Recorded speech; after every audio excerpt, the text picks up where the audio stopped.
আমি তোমাকে ভালোবাসি পরি। ছোট লোকের বাচ্চা, তোর সাহস কি করে হয় আমাকে প্রপোজ করার? নিজেকে কখনো আয়নায় দেখেছিস? দেখে থাকলে আমাকে প্রপোজ করতে আসতি না। বড় লোকের মেয়েকে বিয়ে করে কোটিপতি হওয়ার স্বপ্ন দেখছিস? তুমি আমাকে যা বলার বলো, কিন্তু আমার বাবাকে কেন বলছো? ছোটবেলা থেকে তোমাকে ভালোবাসি, তোমাদের সম্পত্তি দেখে তোমাকে ভালোবাসিনি। আমি সত্যি তোমাকে অনেক ভালোবাসি। চুপ কর ছোট লোক। আগে আমাদের সমান হবি, তারপর ভালোবাসি বলতে আসবি। যা এখান থেকে। পরীর বন্ধুরা সবাই আমাকে নিয়ে হাসাহাসি করছে, মনে হচ্ছে আমি তাদের কাছের কোনো জোকার। ওখান থেকে চলে আসলাম। পরিচয়টা দিয়ে নেই, আমি হৃদয়। এতক্ষণ যার সাথে কথা বললাম সে হলো নোভা ইসলাম মেঘা, ডাকনাম পরি। পরি আমার ফুফাতো বোন। অবশ্য ওরা আমাদের আপনজন বলে পরিচয় দেয় না, কারণ ওর বাবা অনেক বড় লোক আর আমার বাবা সামান্য সরকারি চাকরিজীবী। ওরা সুযোগ পেলে আমাদের অপমান করে। আর ফুপু মারা যাবার পর তো ওর বাবা আমাদের চোখে দেখতে পারে না। ফুপু মারা যাওয়ার সময় পরি অনেক ছোট ছিল, এখনও ওর বাবার মতোই হয়েছে। ও কখনোই আমাদের সহ্য করতে পারতো না, কিন্তু আমি ওকে ছোটবেলা থেকে ভালোবাসতাম, কিন্তু কখনো সাহস করে বলতে পারি নাই। আজকে বললাম, তারপর কি হলো তা তো দেখলেনি। আমরা দুজনেই একই কলেজে অনার্স প্রথম বর্ষে পড়ি। ও বিজ্ঞান শাখায় আর আমি ব্যবসায় শিক্ষা শাখায়। আমি ক্লাস করতে গেলাম। কি রে, কি হয়েছে তোর? আরে পরীকে আজ বলেছিলাম ওকে ভালোবাসি। তুই তো জানিস ও ওই রকমই। তারপর কেন ওকে প্রপোজ করতে গেলি? তুই ওকে ভুলে যা। কিভাবে ভুলবো? আমি ওকে সেই ছোটবেলা থেকে ভালোবাসি। আচ্ছা, মন খারাপ করিস না। ক্লাস শেষ করে বাসায় আসলাম, ফ্রেশ হয়ে খেতে বসলাম। তখনই বাবা বলল, তোর বড় চাচার মেয়ের বিয়ে, তাই কালকে আমাদের সেখানে যেতে হবে। তোর বড় চাচা আমাদের অনেক করে বলেছেন, না গেলে সে কষ্ট পাবে। আচ্ছা ঠিক আছে যাব। তারপর খেয়ে দিয়ে রুমে আসলাম। আমার বাবারা 3 ভাই 2 বোন। তাদের ভিতর আমার বাবা মেজো, আর পরি হলো আমার বড় ফুপির মেয়ে। একটা অসুখের কারণে বড় ফুপু মারা গেছে। তখনই পরি ছোট ছিল। আমি রুমে শুয়েছিলাম, তখনই ছোট বোন সিনহা এসে বলল, ভাইয়া, তুমি আর পরি আপু তো একই কলেজে পড়ো। আপু তোমার সাথে কথা বলে না? না তুমি যে আপুকে ভালোবাসো তা বলেছো? আজকে বলেছি, কিন্তু বিনিময় থাপ্পড় দিয়েছে আর অনেক কথাও বলেছে। মন খারাপ করো না ভাইয়া, দেখো একদিন পরি আপু তোমার ভালোবাসা ঠিকই বুঝবে। জানি না রে সেদিন কখন আসবে কিনা, কিন্তু ভাবছি আমরা ওখানে গেলে ওরা আমাদের অনেক অপমান করবে। ওখানে যাওয়ার পর সবসময় ওদের থেকে দূরে দূরে থাকবি, ওদের সাথে কোনো কথা বলবি না। আচ্ছা যা, এখন ঘুমা। বিকালে ঘুম থেকে উঠে বন্ধুদের সাথে আড্ডা দিতে গেলাম। আমাকে দেখে জুয়েল বলল, কি রে, তোর মন খারাপ কেন? কি হয়েছে? কালকে বড় চাচার মেয়ের বিয়েতে যেতে হবে, আর সেখানে পরীরাও আসবে, আর ওরা তো আমাদের দেখলে অপমান করবে, তাই নিয়ে চিন্তায় আছি। তারপর চা খেতে লাগলাম আর সবাই মিলে আড্ডা দিতে লাগলাম। সন্ধ্যায় বাসায় গেলাম, রাতেই সবাই সব কিছু গুছিয়ে নেবে। আমরা সকলেই রওনা দিব। তারপর রুমে এসে সব কিছু গুছিয়ে ব্যাগে ভরলাম। গুছানোর পর সবাই একসাথে খেয়ে নিলাম। খুব সকালে ঘুম থেকে উঠলাম, কারণ বড় চাচার বাড়িতে যেতে 5 থেকে 6 ঘন্টার মতো লাগে। ফ্রেশ হয়ে সবাইকে রওনা দিলাম। দুপুর 3টার সময় বড় চাচার বাড়িতে গিয়ে পৌঁছালাম। বড় চাচা অনেক খুশি হয়েছে আমরা এসেছি বলে। সবার সাথে কথা বলে খেতে গেলাম। খাওয়ার পর একটা রুমে আসলাম ঘুমানোর জন্য। সবাইকে দেখলাম, কিন্তু পরি আর ওর বাবাকে দেখলাম না। মনে হয় এখনও আসেনি ওরা। ভাবতে ভাবতে ঘুমিয়ে পড়লাম। ঘুম থেকে উঠে কিছু খেয়ে সব কাজিনরা মিলে আড্ডা দিতে লাগলাম। তখনই বাসার বাইরে একটা গাড়ি আসার শব্দ পেলাম। বড় চাচা আরও অনেকে গাড়ির কাছে গেল, আমরাও গেলাম। মনে হয় পরীরা এসেছে। পরীর বাবা আমাকে দেখে বলতে লাগলো, এভাবে দাঁড়িয়ে না থেকে আমাদের ব্যাগগুলো তো নিতেও পারো। আমি আর কিছু বললাম না, চুপচাপ তাদের ব্যাগগুলো নিয়ে ভিতরে গেলাম। রাতে সবাই মিলে একসাথে খেয়ে যার যার রুমে ঘুমাতে গেলাম। পরদিন সকালে নাস্তা করে কাজিনরা মিলে সবাই ঘুরতে গেলাম। পরিও ছিল। আমরা সবাই মিলে ঘুরতে লাগলাম। হঠাৎ দেখলাম পরি ফোনে কথা বলতে বলতে রাস্তার মাঝখানে চলে এসেছে, আর পিছন থেকে একটা ট্রাক আসছে। ট্রাকটা হর্ন বাজাচ্ছে, কিন্তু পরি শুনতেই পাচ্ছে না। আমি দৌড়ে গিয়ে পরীকে সরিয়ে নিলাম। দুজনে রাস্তার পাশে পড়ে গেছি। আমি নিচে আর পরি আমার উপরে, ওকে জড়িয়ে ধরে আছি। অনেক বড় বিপদ থেকে বাঁচলাম। পরি আমার উপর থেকে উঠে, তোর সাহস কি করে হয় আমাকে স্পর্শ করার? তোর মতো চরিত্রহীন ছেলে আমি জীবনেও দেখিনি। কথাগুলো বলেই পরি চলে গেল, আর আমি রাস্তার পাশে মাথা নিচু করে দাঁড়িয়ে আছি। পরীকে বাঁচাতে গিয়ে আমার অনেক জায়গায় কেটে গেছে, অনেক রক্ত বেরোচ্ছে। এর থেকেও বেশি কষ্ট হচ্ছে পরিয়ের কথাগুলো শুনে। আমার কাজিনরা এসে আমাকে পাশের একটা ওষুধের দোকানে নিয়ে ব্যান্ডেজ করিয়ে দেয়। তারপর বাসায় চলে আসলাম। সবাই জিজ্ঞেস করছিল যে আমার শরীরে ব্যান্ডেজ কেন। আমি তাদের বললাম, রাস্তায় পড়ে গিয়ে ব্যথা পেয়েছি। রাতে সবাই খাওয়ার জন্য ডাকলো, তাদের বললাম খেতে ভালো লাগছে না। রুমে শুয়ে আছি, তখনই সিনহা আসলো। ভাইয়া, তুমি খাবে না কেন? আর তোমার ঠোঁট কেটে গেছে কিভাবে? পরীকে বাঁচানোর জন্য ওকে স্পর্শ করেছিলাম, তাই ও থাপ্পড় মেরেছে। এই জন্যই তুমি ভাত খেতে পারছো না? হ্যাঁ। তোমার খুব কষ্ট হচ্ছে না ভাইয়া? আরে পাগলি, আমার কোনো কষ্ট হচ্ছে না, তুই মন খারাপ করিস না। আচ্ছা তুমি এখন ঘুমাও, আমি গেলাম। আচ্ছা। আপু তুমি ভাইয়াকে শুধু শুধু মারলে কেন? সে তোমার জীবন বাঁচিয়েছে। এখন তো তোরা কত মিথ্যা কথাই বলবি, এ বিষয়ে আর কোনো কথা বলতে চাই না। তবে একদিন আমার ভাইয়ের জন্য তোমাকে কাঁদতে হবে। সেদিনটা কখনোই আসবে না। সকালে ঘুম থেকে উঠলাম, হাত মুখ ধুয়ে কিছু খেয়ে নিলাম। আজকে বড় আপুর বিয়ে, তাই অনেক কাজ করতে হবে। বরপক্ষ চলে এসেছে, আর আমি পরীকে দেখে আরেকবার ক্রাশ খেলাম। খেয়াল করলাম অনেক সুন্দর করে সেজেছে, আর ভাবছি কবে যে পরী আমার ভালোবাসা বুঝবে। বিয়ের অনুষ্ঠান শেষ হলো, সব কাজিনরাই 2-1 দিনের ভিতরে চলে যাবে। সবাই মিলে সিদ্ধান্ত নিলাম যাওয়ার আগে গ্রামটা ঘুরে দেখব। তাই রাতে সবাই ঘুরতে বেরোলাম। সবাই যার যার মতো আড্ডা দিচ্ছে, আর আমি শুধু পরীকে দেখছি।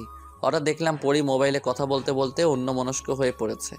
সবাই যাচ্ছে একটা রাস্তায়, পরী যাচ্ছে অন্য রাস্তায়। আমিও পরীর পিছু নিলাম। অনেক দূর হাঁটার পর পরীর মনে হলো যে অন্য রাস্তায় চলে এসেছে। পেছনে আমাকে দেখে বলতে লাগলো, তুই আমার পিছু কেন নিয়েছিস? তুমি একা একা অন্য রাস্তা দিয়ে হাঁটছিলে, তাই তোমার পিছু নিয়েছি, যদি তোমার কোনো বিপদ হয়। তুই সাথে এসেছিস বলেই তো বিপদ শুরু হচ্ছে। এর ভিতর হঠাৎ করে কিছু একটা শব্দ শুনে পরী আমাকে জড়িয়ে ধরলো। আমি তো কারেন্টের শক খাওয়ার মতো হয়ে গেলাম। আমি কোনোদিনও কল্পনাও করি নাই যে পরী আমাকে জড়িয়ে ধরবে। তখনই সে রাস্তা দিয়ে একজন লোক যেতেছিল, সে আমাদের এই অবস্থায় দেখেই চেঁচিয়ে লোক জড়ো করলো। তারা আমাদের এই অবস্থায় দেখে সবাই ভুল বুঝলো। আমরা তাদের বোঝাতে চেষ্টা করলাম, কিন্তু ব্যর্থ হলাম। অনেক লোক জড়ো হলো। আমাদের বাসায় খবর দেওয়া হলো। বড় চাচা, আমার বাবা, পরীর বাবা, বাসার সবাই এসেছে।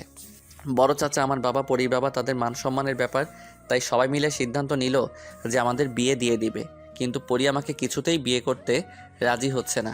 তখনই পরীর বাবা বলল, দেখ মা, তুই যদি বিয়ে না করিস তাহলে আমার মান সম্মান বলতে কিছুই থাকবে না।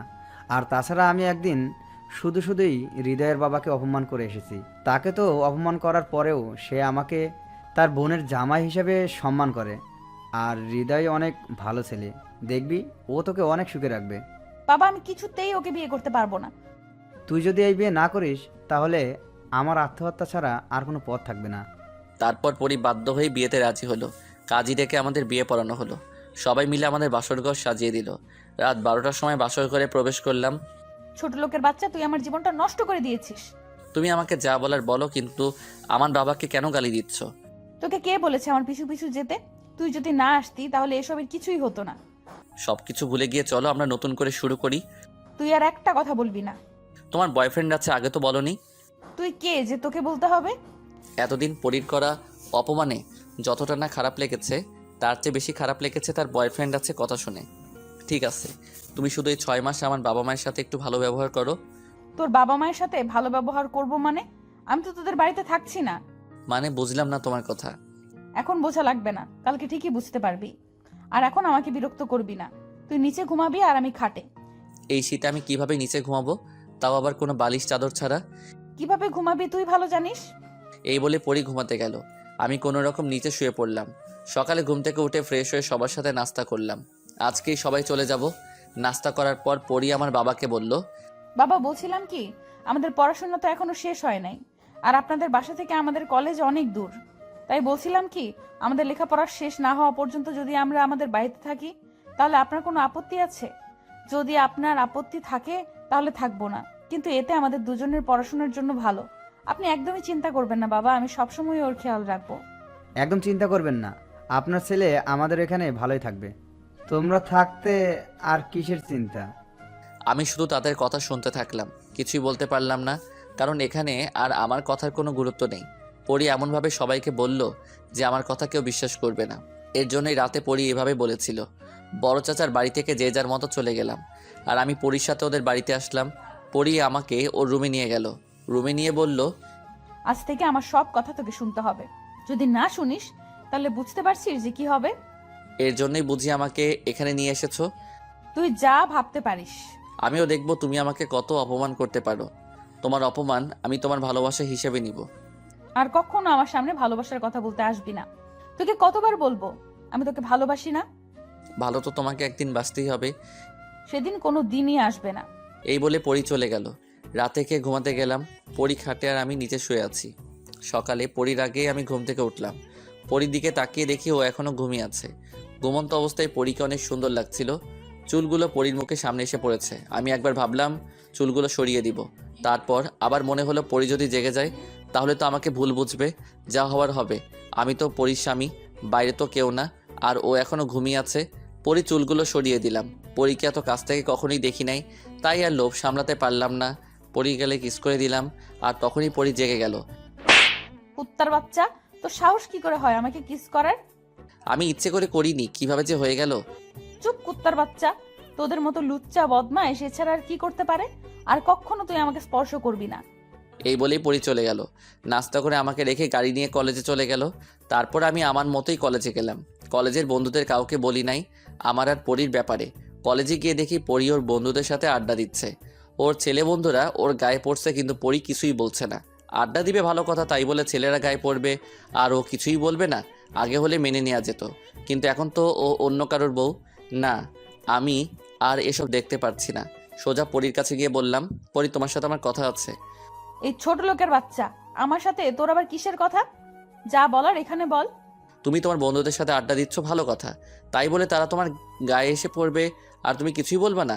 এই কুত্তার বাচ্চা, আমি যা করি তাতে তোর সমস্যা কি? কিন্তু তোমার ওই বন্ধুদের আমার মোটেই সুবিধার মনে হচ্ছে না। পরি, এই ছোট লোকটা কে যে আমাদের খারাপ বলছে? তুমি রাগ করো না রাব্বি, ওরা গরিব বলে আমার বাবা ওকে আমাদের বাসায় এনে লেখাপড়া করাচ্ছে। আমি এখনই ওকে মজা বুঝাচ্ছি। কুত্তার বাচ্চা, তোর সাহস কি করে হয় রাব্বিকে খারাপ বলার? দূর হ আমার চোখের সামনে থেকে, আর কখনো আমার সামনে আসবি না। আমি সেখান থেকে চলে আসলাম মাথা নিচু করে। আমি তো পরীকে ভালোবাসি, তাহলে আমার সাথে এত খারাপ ব্যবহার করে কেন? সকালে থাপ্পড়ের কারণে ঠোঁট কেটে গেছিল, এখন আবার একই জায়গায় থাপ্পড় দেওয়ার ফলে অনেক রক্ত বের হইতেছে। ক্লাসে যাওয়ার পর জুয়েল বলল, কিরে, তোর ঠোঁট কেটে রক্ত বের হচ্ছে কেন? কিভাবে হয়েছে এসব? আসার সময় রাস্তায় পড়ে গিয়েছিলাম। আমার কাছে মিথ্যা বলিস না, কি হয়েছে বল। তারপর ওকে সব বললাম। চিন্তা করিস না, এখন তো পরি তোর বউ, দেখবি সব ঠিক হয়ে যাবে। বউ কিন্তু 6 মাসের, 6 মাস পর আমাকে ডিভোর্স দিয়ে রাব্বিকে বিয়ে করবে। তার আগেই ও তোর ভালোবাসা বুঝবে। ক্লাস করে বাসায় চলে আসলাম। পরী এখনও আসেনি, আর ওকে কলেজেও দেখিনি। পরীর বাবা ব্যবসার কাজে বিদেশে গেছেন বলে পরী যা খুশি তাই করছে। রাতে পরী বাসায় আসলো। এত রাত করে বাসায় আসলে কেন? আমার বাসা আমি যখন খুশি আসবো, তাতে তোর কি? আমি তোমার স্বামী। তোকে বলছি না আমি তোকে স্বামী হিসেবে মানি না? তারপরও তুই কেন বারবার আমাকে বিরক্ত করিস? তোর জন্য রাব্বি আমার উপর আজকে অনেক রাগ করেছে। তোকে তো 6 মাস পর ডিভোর্স দিয়ে দিব, তাও কেন আমাকে তোর বউ বলিস? কিন্তু তুমি এখন আমার বউ। তুমি কখন কোথায় যাবে, কি করবে আর কার সাথে দেখা করবে তার কারণ আমাকে বলতে হবে। তোকে এক কথা কতবার বলবো, তুই আমার বিষয় নাক গলাবি না। এটা বলেই পরী রুমে চলে গেল। আমি ভালো মনে হয় একটু বেশি ছিলাম, তাই হয়তো এখন কষ্টটা একটু বেশি পাচ্ছি। ও আমাকে এত ভালোবাসে যে আমার প্রতি ওর ভালোবাসা থাপ্পড়ের মাধ্যমে প্রকাশ করে। থাপ্পড়ের কারণে যতটা না কষ্ট পাই, তার থেকে বেশি কষ্ট পাই যখন ও রাব্বির সাথে থাকে। রাতে আর খেতে পারলাম না, কি করে খাবো? পরী থাপ্পড়ের কারণে ঠোঁটের অনেকখানি কেটে গেছে। সকালে ঘুম থেকে ওঠার পর ফ্রেশ হয়ে নাস্তা করে কলেজে গেলাম। পরী আমার আগেই চলে গেছে। কলেজে গিয়ে দেখি পরী ওর বন্ধুদের সাথে আড্ডা দিচ্ছে, আর রাব্বি পরীর কাঁধে হাত রেখে কথা বলছে। আমি আর সহ্য করতে পারলাম না, তাই ক্লাসের দিকে রওনা দিলাম। তখনই রাব্বি আমাকে ডাক দিল। এই ছোট লোকের বাচ্চা, তুই পরীকে বিরক্ত কেন করিস? পরি তো তোকে ভালোবাসে না, আর 6 মাস পরেই তো তোকে ডিভোর্স দিবে। তারপরও তুই কেন পরীকে ডিস্টার্ব করিস? কেন ওর পিছু ছাড়ছিস না? মুখ সামলে কথা বলো রাব্বি। পরীকে ভালোবাসি বলে ওর করে অপমান সহ্য করি, কিন্তু তুই সেই সুযোগ পাবি না। ছোট লোককে ছোট লোক বলবো না তো কি বলবো? তোর মতো স্যাসটা আর আমি কখনোই দেখি নাই। কুত্তার বাচ্চা, তুই কোন সাহসে রাব্বির গায়ে হাত তুললি? রাব্বি আমার বাবা মাকে নিয়ে কথা বলেছে, তাই মেরেছি। রাব্বি যা বলেছে তা তো ঠিকই বলেছে। তোর বাবা মা যদি ভালোই হতো তাহলে তোর সাথে আমার বিয়ে দিত না। আমার তো মনে হয় তোর বাবা মা টাকার লোভে তোকে আমার পিছু লাগিয়ে দিয়েছে। মনে হয় তোর বোনকেও কোনো বড়লোক ছেলের পেছনে লাগিয়ে দিয়েছে। তোদের চরিত্র তো এমনই। তোর সাহস কি করে হয় আমার বাবা মা বোনের সম্পর্কে বাজে কথা বলার? এর ভিতরে প্রিন্সিপাল চলে এসেছে। কি হচ্ছে কি এখানে? তোমাদের সাহস তো কম না, কলেজ ক্যাম্পাসে মারামারি করো? স্যার, হৃদয় আমাকে অনেকদিন থেকেই বিরক্ত করেন, আজ আমার গায়ে হাত দিয়েছে। তারপর রাব্বি কিছু বলতে গেলে রাব্বিকেও মারে। ঘটনার সময় যারাই ছিল তারা সবাই পরীর বন্ধু, সবাই পরীর কথায় সায় দিচ্ছে। হৃদয়, আমি তোমাকে ভালো মনে করেছিলাম, কারণ তুমি অনেক ভালো ছাত্র, কিন্তু তোমার কাছে এটা আমি আশা করিনি। স্যার, আমাকে মাফ করে দিন, আমি আর কখনো মারামারি করব না। তারপর আমাকে কলেজ থেকে বের করে দিয়েন না স্যার। তুমি ভালো ছাত্র বলে তোমাকে একটা সুযোগ দিচ্ছি, কিন্তু মনে রেখো এটাই লাস্ট। এই বলে স্যার চলে গেল। তারপর আমি পরীকে বললাম, তোকে অনেক ভালোবাসি বলে এতদিন তোর করে অপমান সহ্য করছি।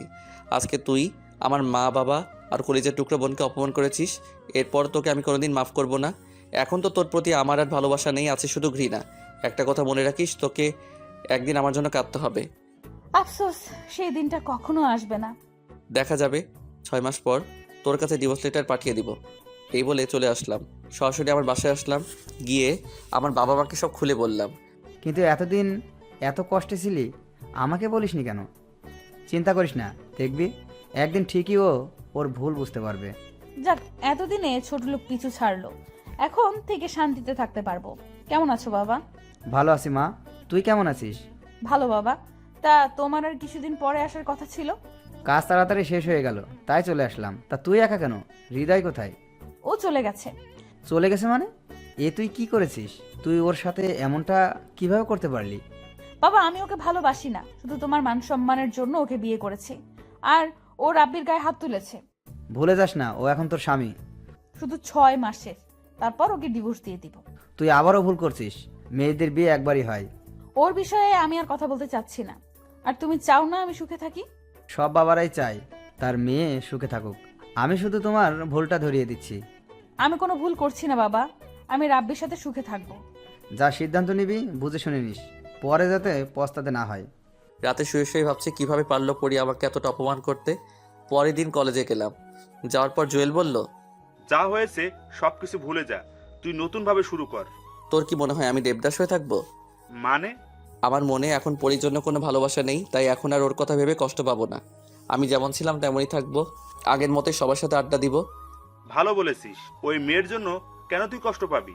আচ্ছা এখন চল ক্লাসে যাই। চল। আমাকে দেখে সবাই অনেক অবাক হয়েছে। গতকালকে এত বড় একটা ঘটনা ঘটে যাওয়ার পরেও আজকে আমাকে কলেজে দেখেছে বলে ক্লাস করে কলেজের ক্যাম্পাসে আড্ডা দিচ্ছি। তখনই দেখলাম পরি আর তার বন্ধুরা আমাদের সামনে দিয়ে বাইকে করে যাচ্ছে। আড্ডা দিয়ে বাসায় আসলাম। বাসায় এসে খেয়ে দিয়ে একটা ঘুম দিলাম। বিকেলে জুয়েল ফোন দিল। কিরে কই তুই? কেন বাসায়? ও, তাড়াতাড়ি মামার চায়ের দোকানে আয়। কেন? সবাই এসেছে, আড্ডা দিব তাই। ওকে আসতেছি। রাত 10টা পর্যন্ত আড্ডা দিয়ে বাসায় আসলাম। বাসায় এসে খেয়ে দিয়ে ঘুমিয়ে গেলাম। এইভাবে চলছিল কলেজে। আমি আর পরির দিকে তাকাইও না। এভাবে 5 মাস চলে গেল। ডিভোর্সের আর 1 মাস বাকি আছে। এতদিন যতটা সম্ভব পেরেছি পরীকে ভুলে থাকতে। এখন আর পরির প্রতি কোনো ভালোবাসা নেই। আমি ভেবেছিলাম হৃদয় আমার জীবনে না থাকলে হয়তো আমি ভালো থাকবো। সত্যি কথা বলতে প্রথম 3-4 মাস ওর কথা এমনি মনে পড়েনি, কিন্তু আস্তে আস্তে হৃদয়কে ভীষণ মিস করা শুরু করি। যতই ডিভোর্সের দিন ঘনিয়ে আসছে ততই মনে হচ্ছে কি যেন একটা আমার কাছ থেকে চলে যাচ্ছে। এখন রাত করে বাসায় ফেলে হৃদয়ের সেই কথাগুলো মনে পড়ে। এখন বন্ধুদের সাথে আড্ডা দিতে ভালো লাগে না, কেমন জানি সবকিছু বিরক্ত লাগছে। কলেজ ক্যাম্পাসে বন্ধুদের সাথে আড্ডা দিচ্ছি বলে ভুল হবে। ওর কথা বলছে আর আমি ওদের কথা শুনছি। কেন জানি আমার কিছুই ভালো লাগছে না, জানি না এমন কেন হচ্ছে। এর মধ্যেই রাব্বি বলল, কি হয়েছে পরি? আমার আবার কি হবে? না, বেশ কিছুদিন ধরে দেখছি তুমি আগের মতো আর নেই, পরিবর্তন হয়ে গেছো। ফালতু কথা বলবে না তো। আমি কোনো পরিবর্তন হইনি, আগের মতোই আছি। আর সব সময় যে সবার মন একরকম থাকবে তা তো নয়। রাগ কেন করছো? আমি তো জাস্ট এমনি বললাম। আচ্ছা, তুমি কি কোনো বিষয় নিয়ে চিন্তিত? না, আর তোমার এসব ফালতু কথা বলা বাদ দাও, আমার ভালো লাগছে না। আচ্ছা বাদ দিলাম, তারপর রাগ করো না প্লিজ। চলো কোথাও থেকে ঘুরে আসি। আমার ভালো লাগছে না। চল পড়ি, সবাই যাব। আচ্ছা চল।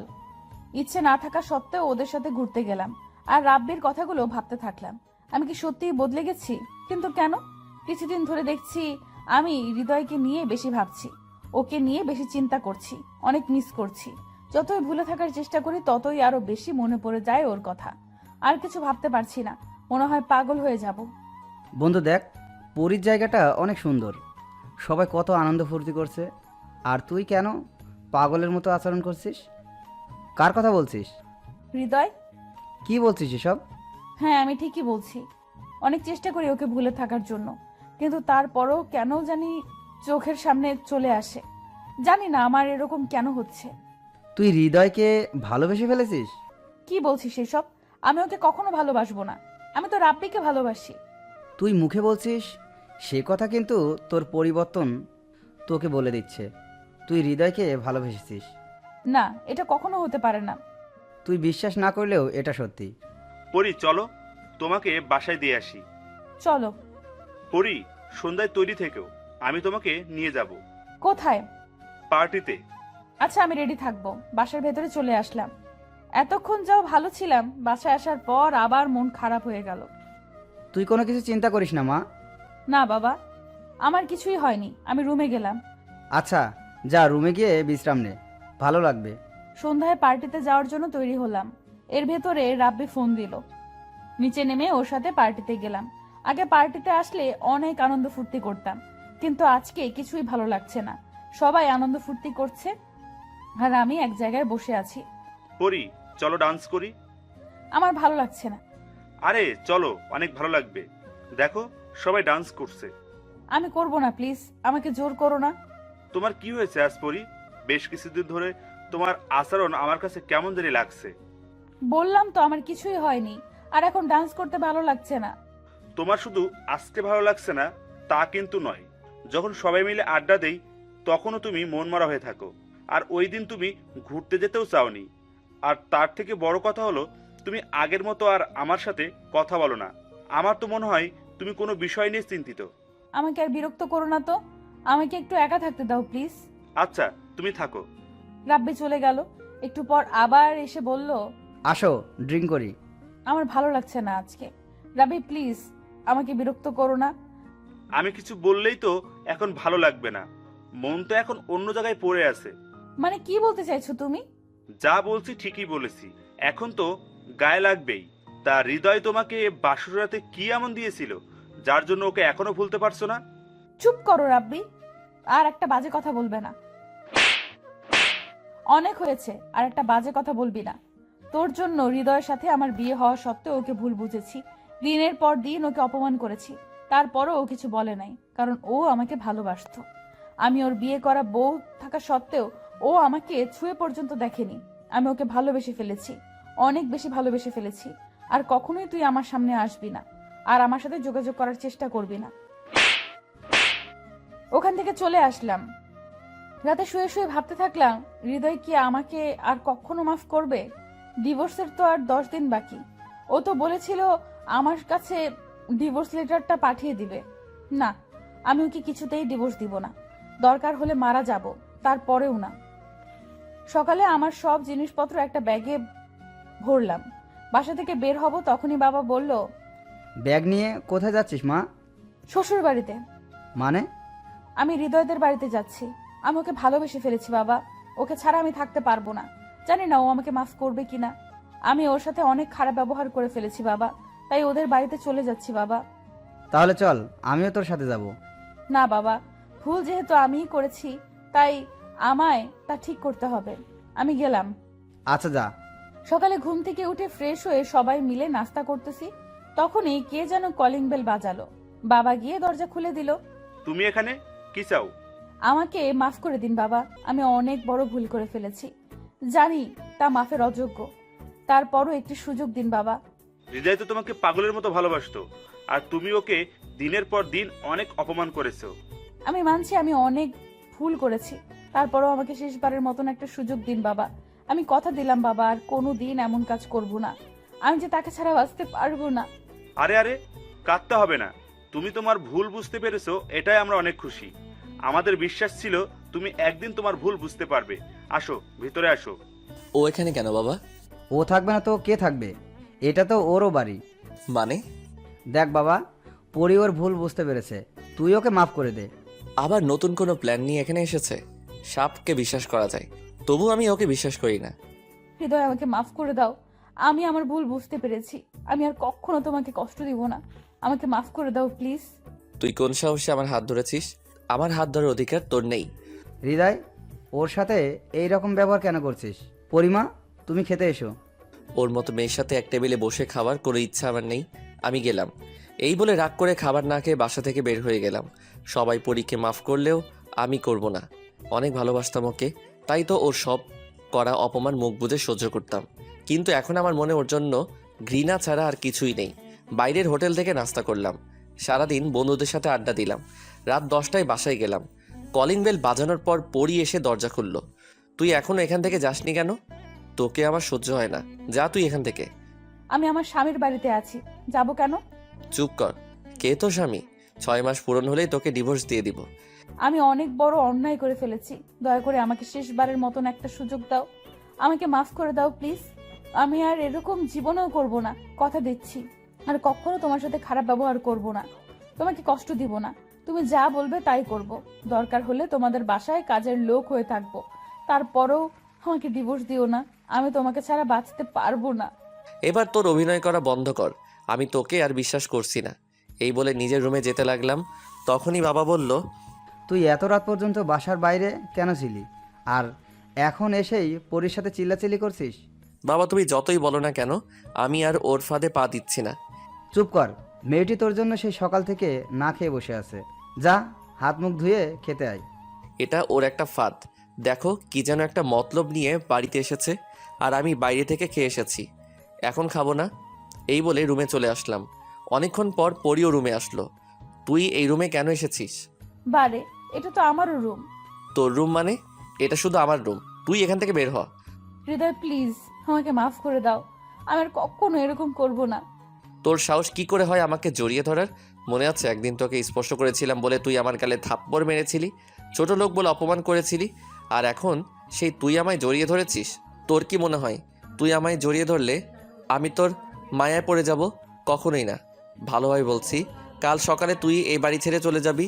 তা তো সেই রাব্বির খবর কি? আমি আর ওকে ভালোবাসি না, ওর প্রতি শুধু আমার মোহ ছিল।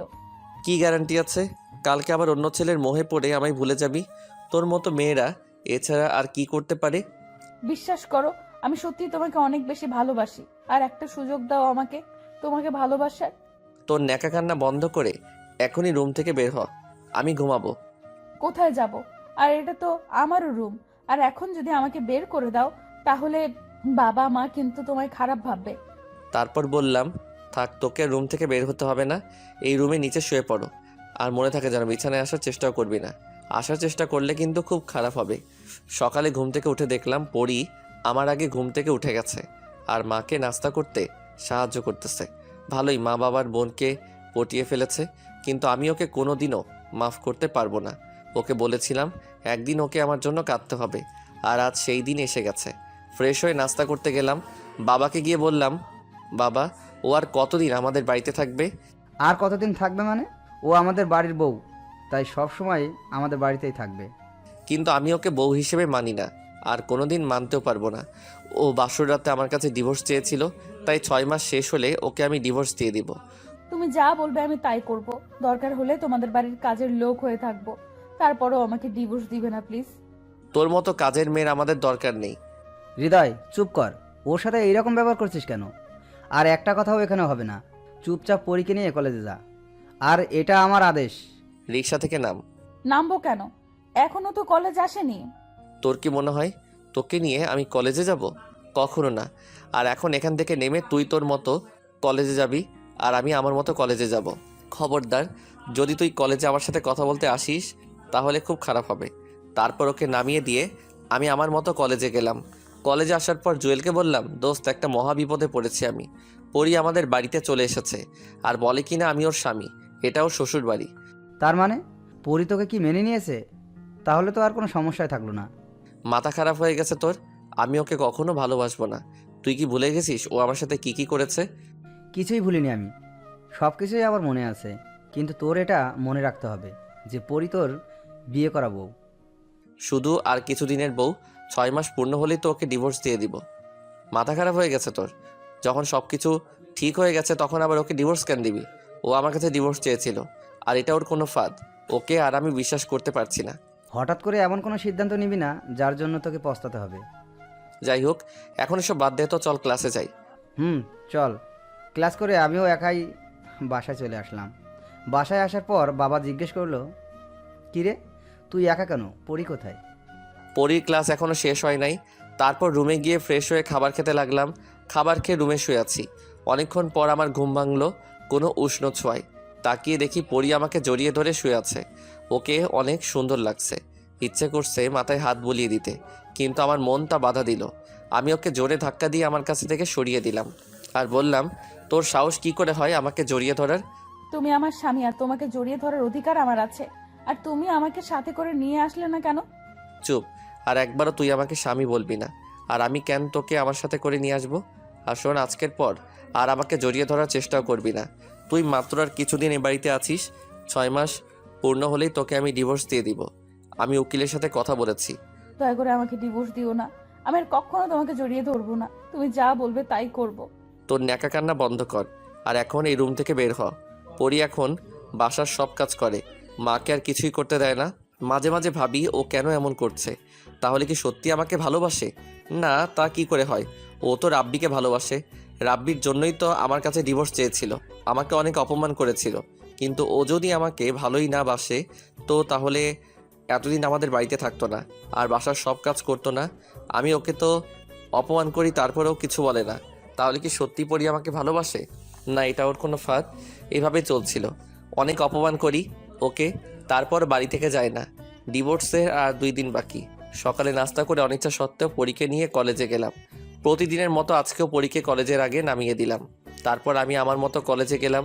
কলেজে আসার পর জুয়েল বলল, আর মাত্র 2 দিন আছে, তা কি সিদ্ধান্ত নিলি? কিছুই ভাবতে পারছি না। ওকে তো অপমান করি, তারপরও আমাদের বাসায় থেকে যায় না। তখন মনে হয় ও আমাকে ভালোবাসে, কিন্তু তখনই ওরা রাব্বির মেলামেশা মনে পড়ে যায়। আমাকে করা ওর অপমানের কথা মনে পড়ে যায়। তখনই খুব ঘৃণা হয়।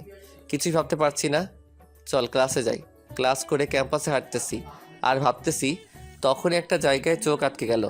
দেখি রাব্বি আর পরি হাত ধরে কথা বলছে, আর পরিও ওর সাথে কথা বলছে। এসব দেখে আমার মাথায় রক্ত উঠে গেল। পরির কাছে গিয়েই ঠাস ঠাস, এই তোর ভালোবাসা? শেষ পর্যন্ত তুই তোর আসল রূপটা দেখিয়ে দিলি। আমি আগেই বলেছিলাম তুই নতুন কোনো প্ল্যান নিয়ে আমাদের বাড়িতে এসেছিস। তোদের মতো মেয়েরা কখনো ঠিক হয় না। হৃদয় আমার। চুপ। তুই আর একটা কথা বলবি না। তোর এই নোংরা মুখে আমার নাম নিবি না। আমি ভেবেছিলাম তোকে আবার আপন করে নেব, কিন্তু তুই তার যোগ্য না। আর কালকেই তোকে ডিভোর্স দিয়ে দিব। কাল তুই ডিভোর্স পেপার পেয়ে যাবি।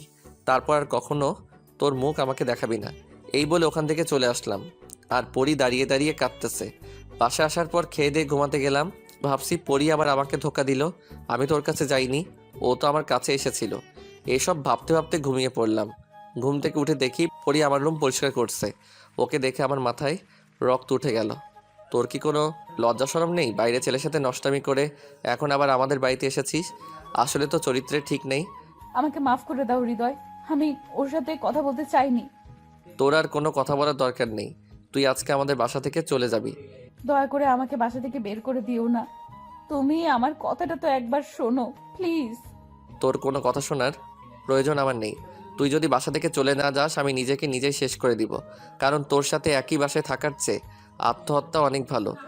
তোমার নিজেকে শেষ করতে হবে না, তার চেয়ে বরং আমি তোমার জীবন থেকে চলে যাই। তুমি তো আমার কোনো কথা শুনলে না। তবে একটা কথা কি জানো, আমি তোমাকে সত্যি অনেক ভালোবাসতাম। এই বলে পরি বাসা থেকে চলে গেল। পরি চলে যাওয়ার পর বাবা আমার রুমে এসে বলতে লাগলো, পরি এইভাবে চলে গেল কেন? ওকে আমি চলে যেতে বলেছি। আমাদের বাড়িতে আসা এসবও নাটক ছিল। ও এখনও রাব্বিকে ভালোবাসে। আজকে কলেজে রাব্বি ওর হাত ধরে কথা বলতে দেখেছি। যেটা হয় আমরা সেটা দেখি না, আর যেটা না হওয়ার সেটাই আমরা দেখি। তোরও ঠিক এমনটাই হয়েছে। তুই পরির সব কথা শুনতি, তারপর সিদ্ধান্ত নিতি, কিন্তু তুই তো ওর কোনো কথাই শুনলি না। এতদিন ও এই বাড়িতে রয়েছে, আমার এক মুহূর্তের জন্য মনে হয়নি যে অভিনয় করছে, কারণ ওর চোখে আমি তোর প্রতি ভালোবাসা দেখেছি। একটা কথা মনে রাখিস, তুই অনেক বড় ভুল করলি। এই বলে বাবা চলে গেল। সকালে ঘুম থেকে উঠে ফ্রেশ হয়ে নাস্তা করে উকিলের কাছে গেলাম। উকিলের কাছ থেকে ডিভোর্স পেপার নিয়ে আমি সই করে আমি পরির বাড়িতে যেতে লাগলাম। রাস্তায় রিক্সার জন্য দাঁড়িয়ে আছি, তখনই পিছন থেকে কে যেন ডাক দিল। তাকিয়ে দেখি রাব্বি। তুই আমায় কেন ডেকেছিস? এই দেখ ডিভোর্স পেপার। আজ থেকে আমি আর তোদের মাঝে দেওয়াল হয়ে থাকবো না। তুই পরীকে ভুল বুঝছিস। মানে? ওই দিন আমি পরীকে কথা বলার জন্য ডেকেছিলাম, পরী রাজি হয়নি। আমি ওকে জোর করছিলাম।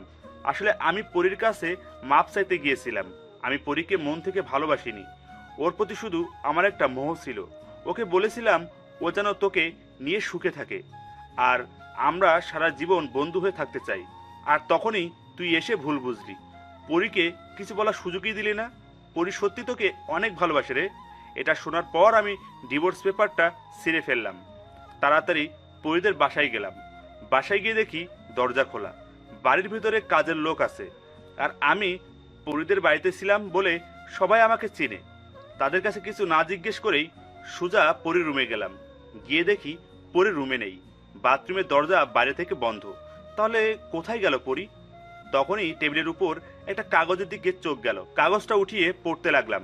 কাগজে লেখা ছিল, হৃদয়, আমি জানি আজকে তুমি আমার কাছে ডিভোর্স পেপার সই করাতে আসবে, কিন্তু আমি কি করে ডিভোর্স পেপারে সই করব বলো? আমি তো তোমায় অনেক ভালোবাসি। আমি মানছি তোমার উপর অনেক অত্যাচার করেছি, হয়তো মাফের অযোগ্য, কিন্তু বিশ্বাস করো রাব্বির সাথে এখন আমার কোনো সম্পর্ক নেই। ও শুধু ওই দিন আমার কাছে মাপ চাইতে এসেছিল আর বলেছিল যে আমরা সারা জীবন বন্ধু হয়ে থাকতে চাই। তুমি আমার কোনো কথা না শুনে ভুল বুঝলে। আমি জীবিত অবস্থায় ডিভোর্স পেপারে সই করতে পারবো না, তাই অনেক দূরে চলে যাচ্ছি। তুমি তোমার মনের মতো মেয়েকে বিয়ে করে নিও, আর পারলে আমাকে মাপ করে দিও। ইতি, পরি। চিঠিটা পড়ার সময় চোখ দিয়ে পানি পড়ে কাগজটা ভিজে গেল। দৌড়ে নিচে নেমে কাজের লোকদের কাছ থেকে হাসপাতালের ঠিকানা নিয়ে পরীর কাছে গেলাম। হাসপাতালে গিয়ে পরীর বাবাকে জিজ্ঞেস করলাম পরীর কী অবস্থা। বলল যে এখন বিপদমুক্ত। আমি কি কথা বলতে পারি পরীর সাথে? আমি উপরের রুমে গেলাম। আমাকে দেখে বলতে লাগলো, পরী, ডিভোর্স পেপারে সই করাতে এসেছো? আমাকে মাফ করে দাও, আমি তোমাকে ভুল বুঝেছি। তোমার মাফ চাইতে হবে না। আমি আর কিছুই বললাম না, শুধু পরীকে শক্ত করে জড়িয়ে ধরলাম। কিছুদিন পর হাসপাতাল থেকে পরীকে আমাদের বাসায় নিয়ে গেলাম। রাতে মা একটা ঠিকানা দিয়ে ওই জায়গায় যেতে বলল। কাজ করে ওই বাসায় এসে রুমে গেলাম। রুমে গিয়ে দেখি রুমটা অন্ধকার। লাইট অন করে দেখি বাসর ঘরের মতো সাজানো, আর পরী খাটের উপর বধূ সেজে বসে আছে। দরজা আটকে পরীর কাছে যেতে লাগলাম। পরী এসে আমাকে সালাম করলো। তারপর দুজনে উজু করে নামাজ পড়লাম। পরী বলল, এখন থেকে আমাদের মধ্যে কোনো ভুল বোঝাবুঝি থাকবে না, শুধু ভালোবাসা থাকবে। ঠিক আছে মহারানী। তারপর লাইট অফ করে পরীর কাছে গেলাম। অবশেষে আমাদের প্রেম কাহিনীটা সফল হলো। কাল থেকে শুরু হবে এক নতুন সকালের।